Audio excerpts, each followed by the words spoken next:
Hi, I'm Dr. Nadine, and welcome to another episode of Real Men Talk. Today, we're going to be tackling the interesting issue of men and anxiety. When is it that concern becomes anxiety? And so, to tackle this particular topic, let's start with a discussion of when does worry actually translate into anxiety? So, first, let's look at how a person who doesn't suffer from anxiety handles a concerning issue. So, the first step is you have the concerned thought. Okay. So, in other words, what if I fail this test? What happens if I flunk? Am I going to flunk out of school? The next stop is the person then thinks, well, is there any evidence in support of this concern? And I realize as you're reading this, no one thinks this formally, but the bottom line is the way the thought goes is, does the thought make sense? Well, no, I do really well on exams. I'm just, putting myself through some unnecessary stress. So the answer is no, I will be fine. So you discard the thought. And yes, if there's a possibility, if at the end of the day I'm not ready for this exam, I'll make a plan and prepare for the exam. And that's how a person who does not suffer from anxiety will process a concerning experience or a concerning thought. Now, let's look at how that's different from someone who suffers from anxiety. Okay. You'll have the same concerned thought, which is, ooh, I don't know if I'm ready for this exam. I feel like I'm going to flunk it. Okay. Here's where the difference comes in. Unlike over here, where the concern, you basically just test in yourself, is there any validity to the concern? With someone who suffers from anxiety, they treat the thought as if it's already real. So if I'm questioning myself, am I ready for this exam? Then, oh my God, I'm going to fail. And if I fail, I'm going to flunk out of school.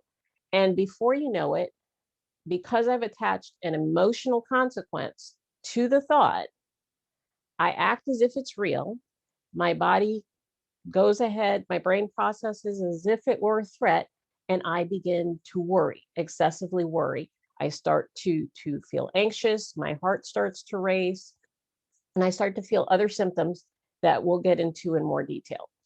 But this is a very oversimplification of the process, but I really wanted to present it in a simplified fashion so that you can get an understanding of when it is that you're just processing a concern or worry versus when you're anxious.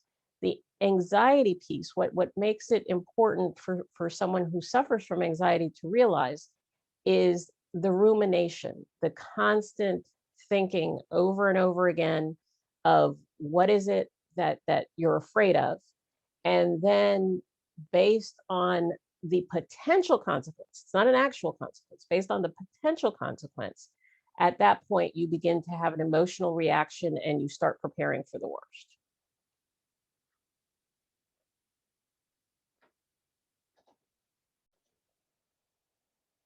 So what I just reviewed is the basic everyday way of looking at an anxious thought.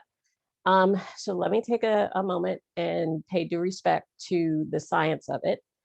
And basically, what we're talking about is the diagnosis from the Diagnostic Statistical Manual, DSM-5, which is basically the Bible in the mental health field of how we diagnose conditions. Okay.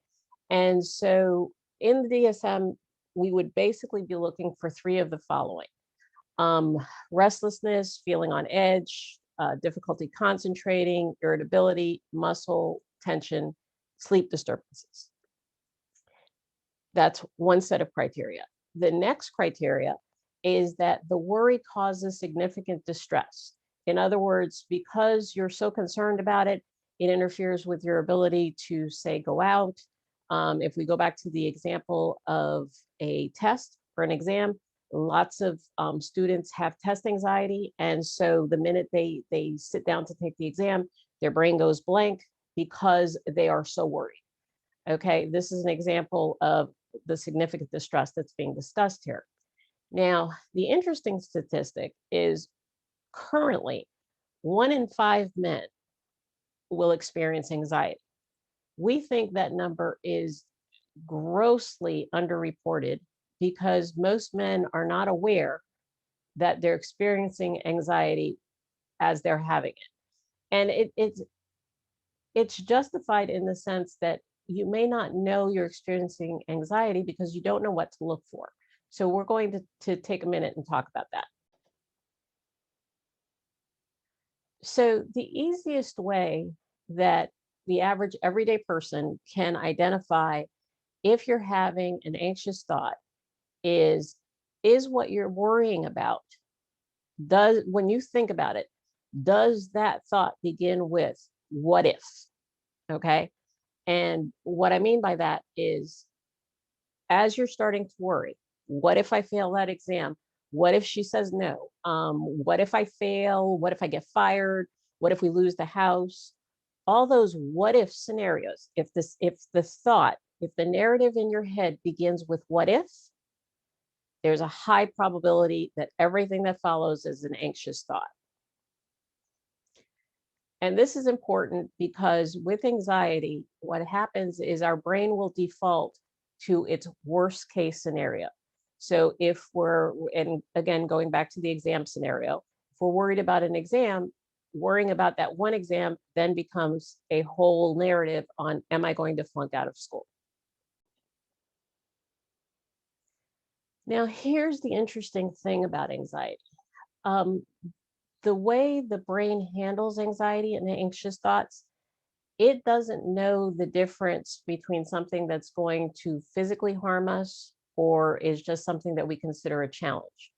What I mean by that is when you feel anxiety, it automatically triggers a fight or flight or freeze response that allows your body to prepare as if you were being physically threatened. And the way to know if this is what's actually happening is to take a look at this chart here. Okay. There will be some physiological changes. Your heart may start racing. You may experience shortness of breath. You may start sweating. You'll start to feel restless. You'll notice, some people, their knees are shaking. Some people start clicking pens rapidly. You might even get lightheaded. You might suffer insomnia and panic attacks. Now, before I go any further with this, I want to stop for a second and discuss the whole idea of anxiety as existing on a continuum. Okay. And what I mean by that is you can have an anxious thought, and the anxious thought is, again, I'm going to stick with the exam scenario. The anxious thought begins with, oh my God, I'm not ready for this exam. What's going to happen if I fail this test? What's it going to do to my education? Am I going to lose my scholarship? And you start this thought process of negative thinking that starts to spiral. Okay. This is basic anxious thoughts. Now, when it translates into anxiety is when you start to feel, for example, and many men report this, they'll feel a tightness in their chest. And they may not even notice that they're feeling the tightness, which is why in therapy, we'll talk about, what is it that you fear? What is it that concerns you? And then in the middle of it, I'll ask them, what are you feeling right now physically? Does your chest feel tight? Are you beginning to get a little bit of a headache? Because what'll happen is these physiological changes will start, and a lot of men will not even realize that it's begun. And now we've gone from having an anxious thought to actually having physiological anxiety response. Now, the worry, the concern, the tightness, that's the anxiety. Okay. As we move further down the spectrum, then we get to those experiences where, as you start to worry, the severity of the worry intensifies, and your body starts to react as if you were actually in physical danger.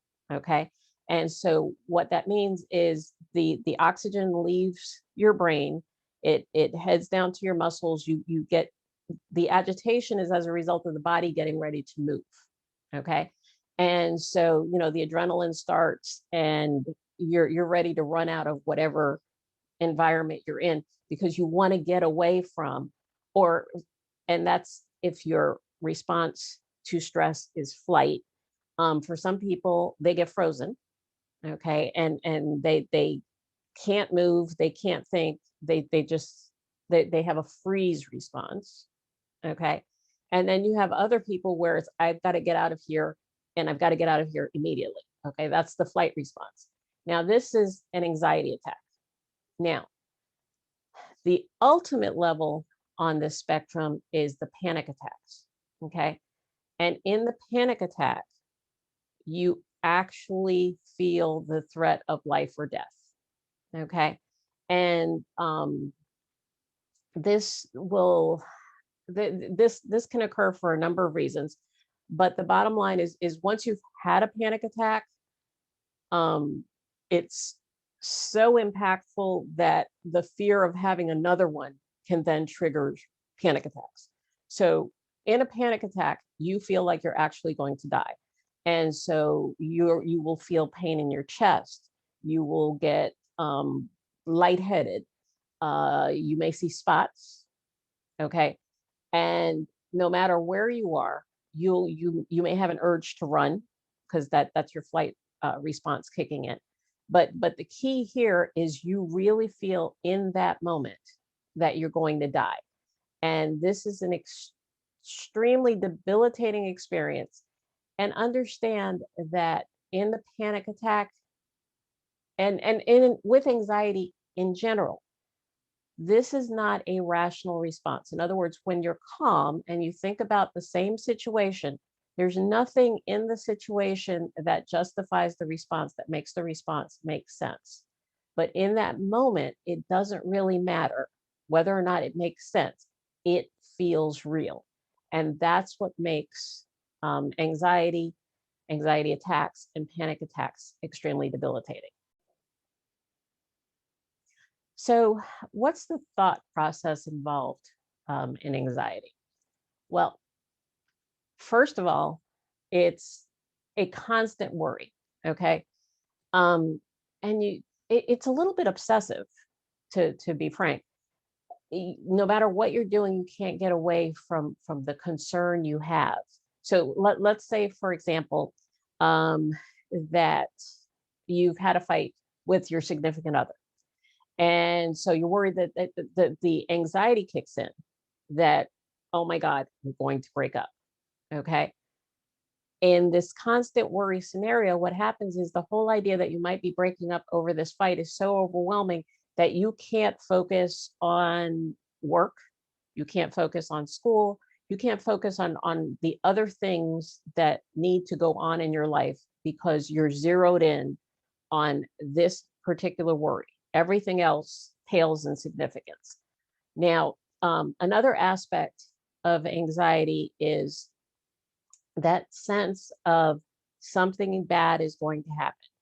And I'll hear it from clients that the way that they'll give it to me is that things have been going so well that I know something bad is something bad is going to happen, because something bad always happens. And so things are going too good.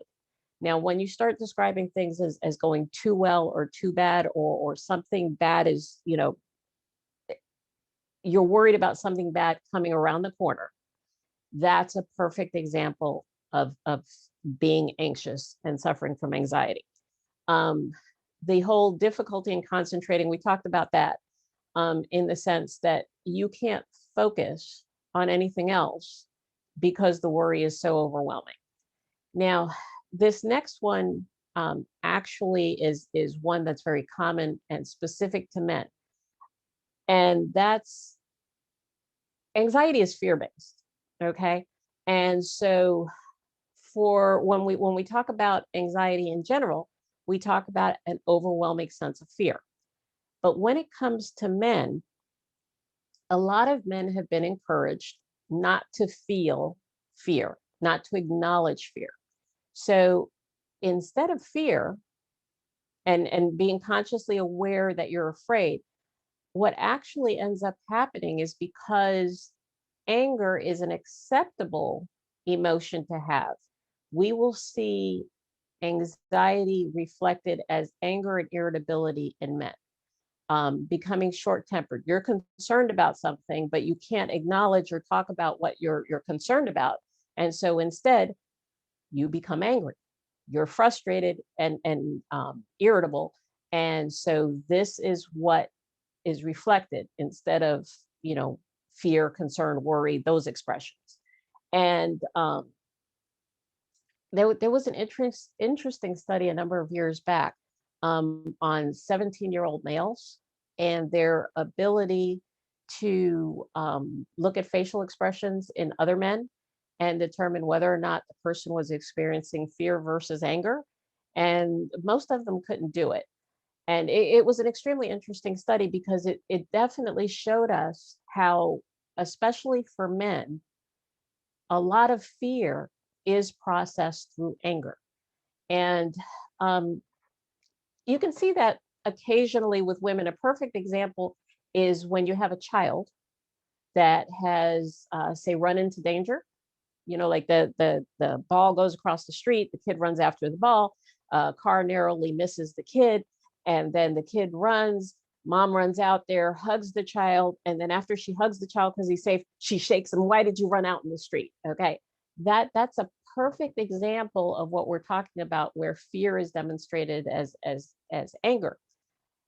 This is a more unusual display when it comes to females, but when it comes to men, there's a shorter travel time to the anger. In other words, when men become fearful, they lash out. Okay, that's a common response, which is another reason why a lot of men who suffer from anxiety don't realize that that's what's going on with them, because as a society, we tend to focus in on it as an anger issue.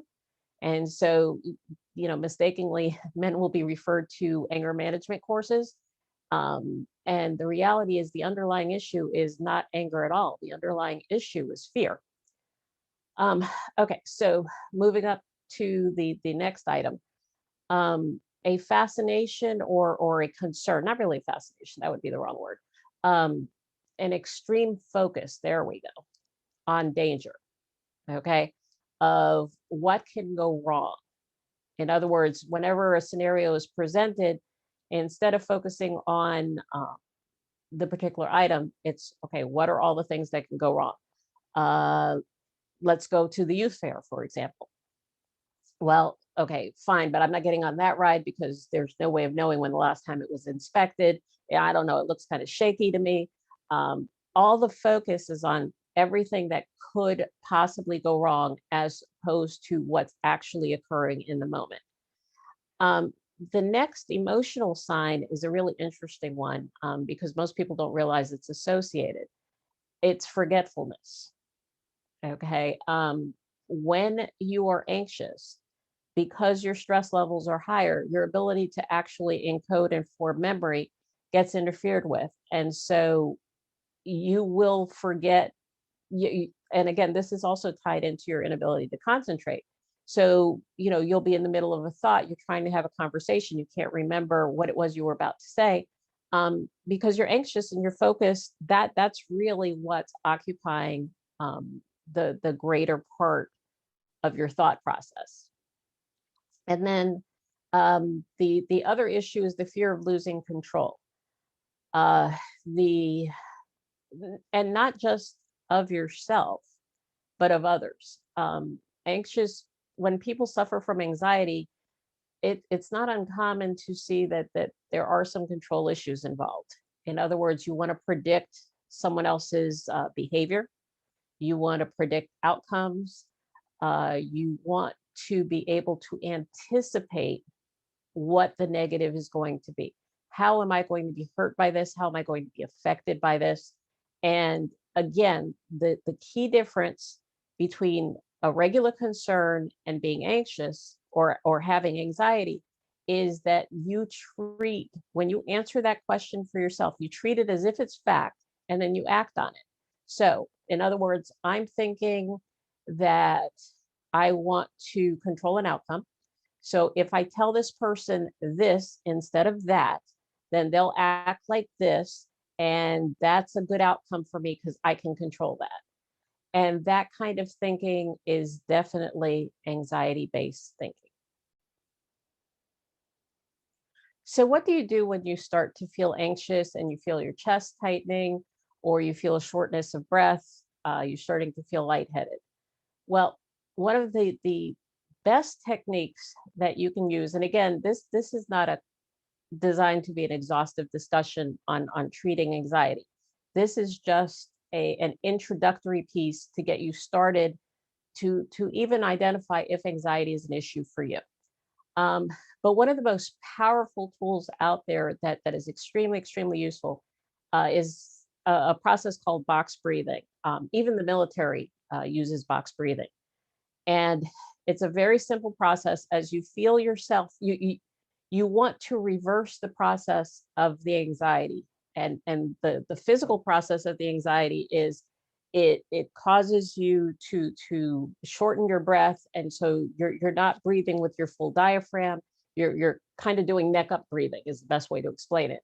And so that means less oxygen going to the brain, less thinking going on. Your body's preparing to react physically, no thoughts involved. You want to reverse that. Box breathing means you inhale deeply to a count of 4. You hold that breath for a count of 4. You exhale for a count of 4. And then you hold again for the count of 4 and repeat it 3 times. This is not going to cure anxiety. Let's be real clear about this. The goal here with the box breathing is to get you to calm down enough so that you can begin to think clearly again. It's to slow you down, allow you to become in control of your thoughts so that you're no longer reacting, you're able to think. So that's the goal with the box breathing, which is the first step. So now you've done the breathing, what's next? Well, the next step is to help you get your thoughts back under control. Remember that anxiety is all about fear, okay? Fear, irrational fear about something that has not happened, okay? So the key here is the box breathing helps you to relax somewhat, slow your thoughts down so that you can again become more cognitive, more in control of your thoughts. So the next piece is to remind yourself that nothing bad is happening right now. Okay. And this is important. I know it sounds simplistic and it sounds a little crazy, but you have to understand what's happening to your body and your mind during anxiety. It thinks that you are threatened. That's why the response is so intense. It's preparing you for your worst case scenario, which means that you need to be physically protected. If you understand that that's what's going on with you when you're experiencing anxiety, then this piece makes sense because you need to reorient yourself to the fact that nothing bad is happening right now. I am safe. In this moment, nothing bad is occurring. And it's important to repeat this as often as possible, as often as it takes to get you to calm down in the moment. Because the key here is well, there's 2 things that you want to happen. The first is for you to regain your emotional control and be able to think again in the moment. And the second larger goal is to be able to address the anxiety itself and help diffuse the association that your brain has created with the way that it views whatever the triggering event is. And in another follow-up discussion, we will get into how anxious thoughts originate and why they function the way that they do. But for today, again, this is just really an introductory discussion because we want to start the communication um, with men about what's going on with you so that you can begin to recognize that the difference between when you're just experiencing something that is appropriately troubling. Okay. And when you're experiencing anxiety, because for a lot of men, as I said before, there really isn't an acknowledgement that you're feeling anxiety. It's you experience it as an irritability, you experience it as a stressful event, but there's no discussion of it as anxiety, and so therefore you just suffer through it, power through it, as opposed to resolving the issue. So the last step in addressing your anxious thoughts or your anxiety in the moment is to do some self-talk about what is the evidence for the worst case scenario that you're responding to. So we'll go back to you've had a fight with your significant other, okay? And so instead of just being focused on the fight, the fear that triggers the anxiety is that she's going to leave me. Okay, the relationship is over, she's going to leave me. So once you've done the breathing and you've told yourself that nothing is bad is happening to you right now, then the next thought, the next place that you go with it is, what is the evidence that it would leave me? And past behavior is a great predictor of future behavior. So if it's someone you have a ongoing relationship with, you ask yourself, when we've had a fight in the past, has she walked out on me? Is that something that she does? And if the answer is no, the reality is that that's an anxious thought, because there is no evidence in past behavior that supports the whole idea that she would leave you. Another example of how to challenge the thought is what I'm is the fight, what we're fighting about, is it important enough that it would destroy a relationship? That's another way to challenge, because remember, in anxiety, the brain will automatically default to your worst case scenario. So a simple fight over which way the toilet paper goes up or down suddenly becomes something that's going to destroy an entire relationship. That's the drastic leap that you'll see occur in anxiety. And a lot of you know what I'm talking about, that out of control feeling where something simple just seems to blow out of proportion. That's really a telltale sign of when you're having an anxious thought, when it seems out of proportion to the situation. So again, keeping in mind that this is just an introductory video to get you to kind of get a sense of whether or not your thoughts are anxious or not, or if you might be suffering from anxiety. Keeping that in mind, if after you've watched this particular video, you're thinking, okay, yeah, maybe I do have an issue with anxiety, then what do you do about it? Well, for people who want individual treatment, okay, a mental health professional that specializes in anxiety is a great place to go. And sometimes it's also appropriate that therapeutically the therapy works in conjunction with a medical professional. If the anxiety is so severe, or to the point where you need to elevate your mood enough so that you can benefit from therapy, sometimes medical professionals, visit with a psychiatrist might be indicated. But again, that's not in all cases. As I mentioned earlier, anxiety exists on a spectrum. So some people are not as affected as others.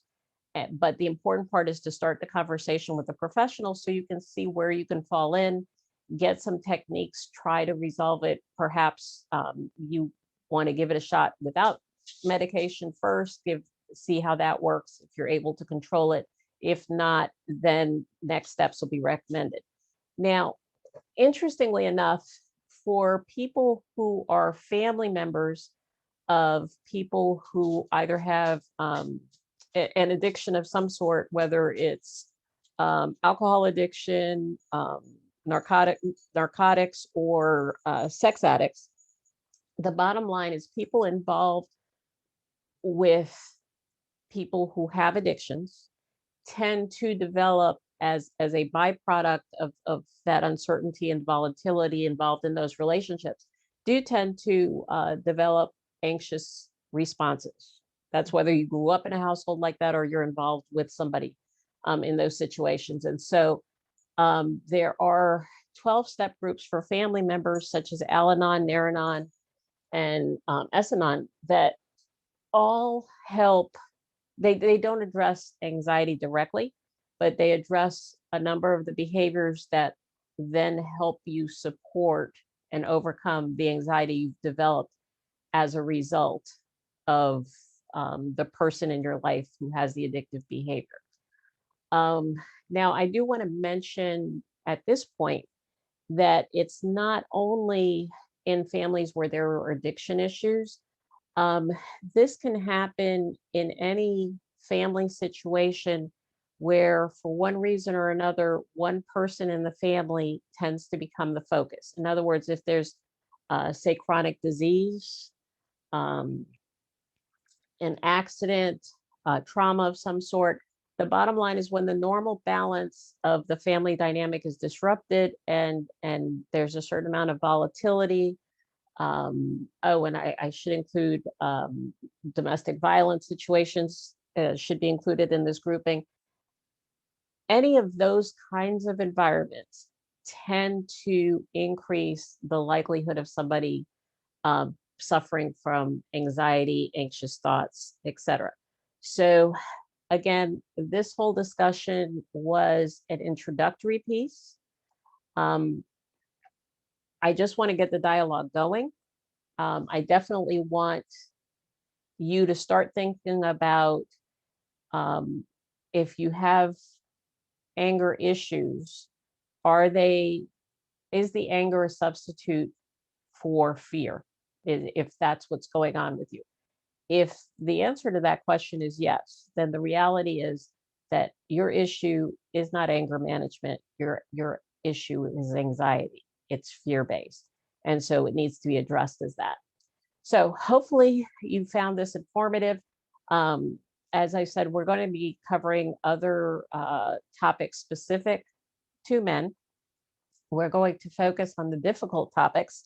So we will be covering everything from, for example, erectile dysfunction, um, myths that may exist out there, prostate issues, emotional issues. We'll cover a wide variety of topics on this channel.